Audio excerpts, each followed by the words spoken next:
Today we're going to get started working on Impressionism painting, inspired by artist Claude Monet. Our artist Claude Monet had a large pond and garden at his home in Giverny, France. He loved spending time outdoors and painting the colors that he saw. He built a large Japanese bridge over his lilies. Because his eyesight was growing poor, he painted the lilies like shining jewels in the water. Painting outside is called painting en plein air. The still water reflected light just like a mirror. He painted more than 200 pictures of his water lilies. When Monet was young, he noticed that painters created dark and serious art at this time. Subjects like history and religion bored him, and he preferred bright colors that showed scenes from everyday life. He started to paint pictures with loose and sketchy strokes, and many people thought his work wasn't complete. But he didn't care. He continued to paint the way that he saw the world. Claude Monet was the first painter in the Impressionist movement. Impressionism means painting with light. Look at all the different colors he used. Monet didn't use black in his artwork because he didn't believe black appeared in nature. Let's get started on making one of our own Monet-inspired landscapes. As you get your piece of paper, just begin with some watercolors using 3 colors: blue, green, and yellow. Again, we're going to repeat those colors throughout this painting, just using those 3 colors: blue, green, and yellow. So as you take your paints, go ahead and don't think about painting anything in particular. Just place on this watercolor in a light and airy way, painting the page. Once you're done painting some of your colors of blue, yellow, and green in these abstract or impressionism type of way to remind you of light, I want you to also, on the same day today, while the paint is still wet, that's okay, you're going to be using some green, yellow, and blue tempera paint.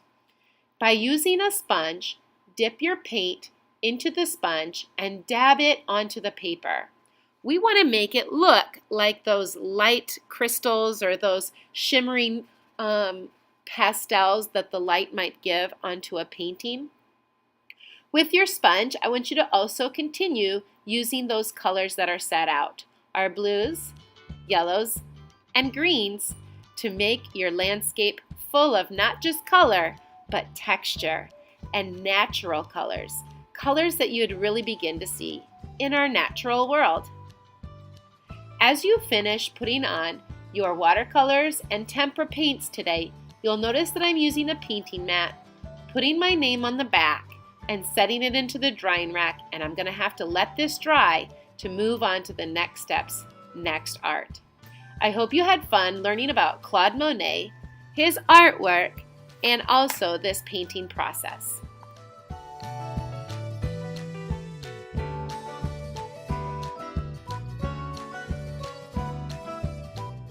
Now for some of the details. Once your paint has dried, go ahead and grab some oil pastels and start making that Japanese bridge that we've seen in some of our images. As you think back to Monet's paintings, remember how his colors were full of pastels and natural colors? Since we're doing a pond with a bridge, kind of like his paintings in Giverny, where he had a bridge and water lilies in the scene, those are kind of some of the inspirational things that I'm going to be applying into my project today. A cloud here, a bridge there, a tree here, some branches here, some long tall grasses, and maybe even some of those water lilies into my watered scene. You might even take a little bit of white to make it look like a reflection of water from the sky and from reflection of some of the trees. I added some of those water lilies into my project, and I just had fun using some of those greens, light green and dark, natural colors of brown, and I did use a little bit of black, even though Monet never did. I just really wanted my images to stand out. But overall, the images were really fun to draw, and I hope you have fun making your own watered color images inspired by Claude Monet's impressionistic images. Hope you have fun, everyone. Thanks for coming.